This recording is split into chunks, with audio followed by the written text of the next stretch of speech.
Selvitelläänkö vähän rahoitustarjouksia? Joo, katsotaan vaan. Se on kuitenkin iso asia, kun matkailuauto ostaa. On kyllä joo. Rahasta on tullut vähän edullisempaa, korot on laskenut ja Joo. näin. Niin mistä liikkeestä aloitetaan? No, mulla olisi tässä nytten Pro Caravan.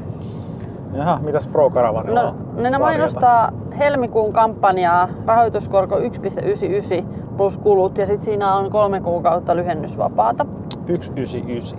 Onko siinä jotain enimmäisrajaa mainittu, että minkä kokoisiin budjetteihin se niin sopii?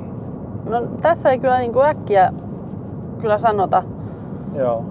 että ainoastaan että uusiin ja käytettyihin, mutta eivät halua sitä sen enempää avata. Okei, mutta siis kuitenkin käytettyihin Joo, saa sen rahoituksen joo, samalla kyllä. ehdolla. Joo, okei. Ja Monesti saa uusia, mutta ei aina kyllä käytettyihin. Niin, tai sitten on ne käytettyihin on siis niin. Niin. No joo, voi olla toki niihinkin, että se on rajattu tiettyihin käytettyihin vaan. Joo. No sitten mä tässä vähän rupesin heti selaan, niin Caravanlandialla on tämmöiset helmimarkkinat. Niillä on 2,99%. Joo. Siihen saa kaiken näköistä niin kuin Sunlight-mallistoon saa 1500 € alennusta, 3 kuukauden lyhennysvapaa, jättialennuksia erään autoja. Okei. Mutta sitten täällä on myöskin, että ihan hirveästi kaiken näköisiä johonkin erään autoja on 0,99. Okei, se on aika alhainen. Joo, täytyisi vaan katsoa, Joo. että mihinkä autoihin Niin, nyt sitten mutta tietysti vaihtelee tosi paljon joo, Niin. että muutama eri korko on 199 ja 099 ja sitten on tommosia könttäsumman alennuksia tai tarjouksia joistakin automalleista. Joo. Että nyt tässä on niinku kyllä laitettu linkit, että mikä on 99% tai 0,99%. Joo. Että täytyisi ehdottomasti googlettaa, että niinku löytyisikö tästä nyt sitten niinku semmoista sopivaa autoa. Niin, vaatii selvästi parempaa perehtymistä. Joo. Ei tässä ehkä ihan automatkalla tehdä sitä tekee. No mutta joo. tämmönen alkukatsaus hyvä. Joo. Onko sulla mitään muita liikkeitä siellä? No vielä? sitten Jyväs Caravan. Yritin tässä katsoa näitä matkailuautoja, että millä hinnalla niin niitä sitten... Löytyykö sieltä mitään? No, jos pistetään tuommoinen matriksi tosta, niin onko tässä sitä... Tää ei kyllä niinku sano ihan suoraan näistä kyllä, että nyt en... Okei. Ehkä niille ei ole mitään Ei ole sitä mitään erikoista. rahoitustarjouksia sen erityisempiä tällä hetkellä. Ei ainakaan mainosta isosti.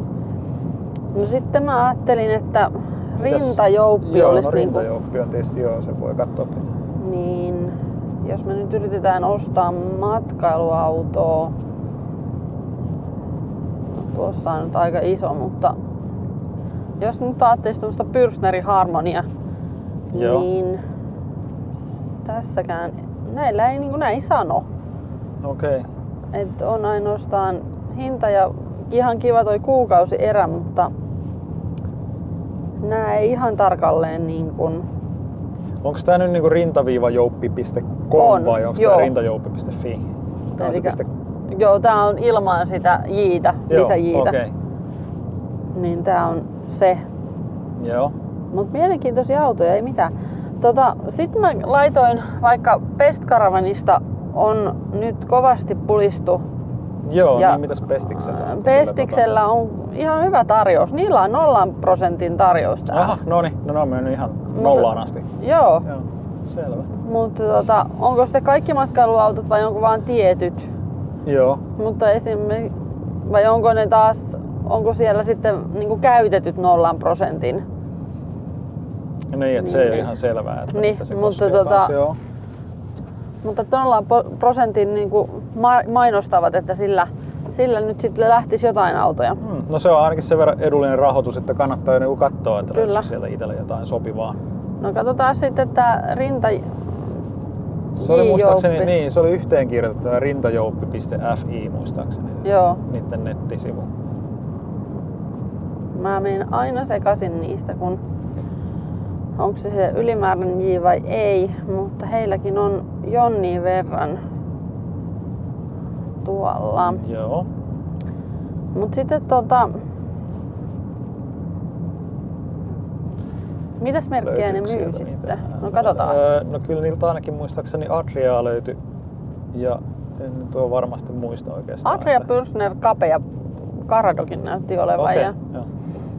niin, katsotaan tuolta matkailuautot alta, että löytyisikö niiltä. Tää on kyllä, niin kuin tosiaan markkinat on vähän erilaiset kuin aikaisemmin. No joo, kyllä markkinatilanne varmaan aika tiukka, että ei, Suomen taloudella ei pyyhi nyt niin hyvin, että myyntikin varmasti on aika kitsasta, kyllä. Tällä kun katsoo niin kuin nopsasti niin kuin liikkeen nettisivuilta, niin ei ainakaan mitään isoa korkotarjousta ei ole nyt niin Niin, ei ainakaan niin selvästi mainostaa. Että joo, Pro Caravanilla ja Caravanlandialla oli tosi selvästi mainostettu korkotarjoukset, niin ei kummaltakaan rintajoupilta ainakaan löytynyt tällainen kyllä selvää tarjousta. Ei, ehdottomasti niin kuin olisi kannattanut mainita, jos on joku. Joo, melkeinpä heti etusivulla nostaa no niin. se esille, tietysti jos on hyvä tarjous olemassa. Niin. Varsinkin tämmöisille, keitä kiinnostaa laidasta laitaan auto, ettei ole fiksaantunut mihinkään yhteen. No joo, me ei olla fiksaannuttu sinänsä mihinkään yhteen merkkiin, että vaikka Caradoita meillä on muutama kappale ollut jo, mutta ei sen seuraavan tarvitse olla Carado. Ei, tietysti olisi joskus kiva kokeilla muutakin. Kyllä. Mites, kato Helsinki Caravan vielä. No katsotaan siellä jotain. Tuossa hetki menee. Joo. Helsinki. Hetihän se tuli tuolta. No Helsinki Caravanilla.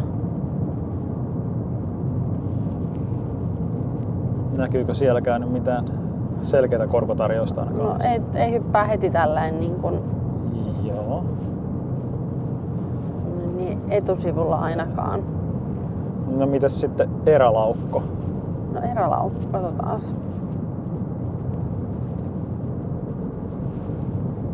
Täytyisi vielä katsoa, kun jotkut on, kun noita kuukausieriä katsoo, niin jotkut laittaa sinne niin kuin halpoja niitä tai edullisempia kuukausieriä, mutta sitten taas se auton hinta, niin kuin, mitä etukäteen maksetaan, niin se on taas se iso. kuukausierä on monesti tosi hämäävä, että siihen ei kannata mun mielestä kiinnittää huomioon. Että ennemminkin siihen kiinteisiin kuluihin ja sitten korkoon ja sitten laskee itse se, että paljonko se maksaa kuukaudessa, koska niissä semmoisissa esimerkki kuukausi kustannuksissa, niin niissä on monesti joku oletettu auton loppuarvo tai oletettu maksuosuus, minkä maksaa niin etukäteen ostaessa sitä autoa tavallaan jo ja näin poispäin. Ne voi olla tosi isoja heittoja niissä summissa, niin sit se vaikuttaa siihen kuukausierään, että se on ihan eri suuruinen se kuukausierä. Että kun se tulee aika pettymyksenä sitten tavallaan. Joo, niitä ei sinänsä kannata mun mielestä vertailla, vaan kannattaa ihan pistää itse ylös vaan korko ja kiinteät kulut ja lainasumma ja laskea se.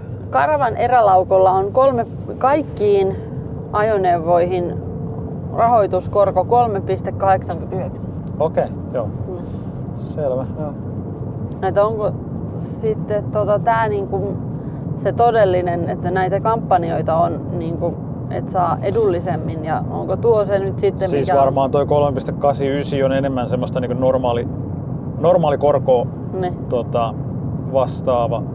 vastaava hinta, että toi 199 ja 099 saati sitten toi 0, niin, ne on ihan selviä tämmöisiä kampanjoita, että niillä koetaan vauhdittaa myyntiä. Joo, mutta tässä olisi tämmöinen yleismalkainen setti tämän päivän niin kun näistä korkotarjouksista.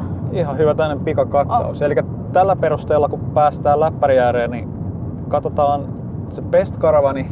Siellä on sitten katsotaan Caravanlandia ja sitten Pro Caravani. Pro Caravani. Joo. Ne 3 kannattaa katsoa. Että löytyykö sieltä jotain mielenkiintoista? Okei. Tämmönen pieni markkinakatsaus matkailuautojen rahoitustarjouksista tällä hetkellä. Että me mennään nyt seuraavaksi läppärin ääreen ja katsoo, että löytyisikö sieltä meille sopivaa autoa ja meille sopivaa rahoitusta mahdollisesti. Kyllä. 3. video purkissa. Niin on. Näitä alkaa tuleen aiheesta kuin aiheesta, että pysy kanavalla, niin näitä ehkä tulee siis tulee lisää näitä karavanhöpötyksiä. Saa kommentoida videon alle. Totta kai ollaan kiinnostuneita muidenkin ajatuksista. Joo, ilman muuta. Kaikki vinkit ja ajatukset otetaan mielellään kyllä vastaan. Ja jatketaan keskustelua kommenteissa. Kyllä. Et ei muuta kuin seuraavaan videoon. Heippa! Moi moi!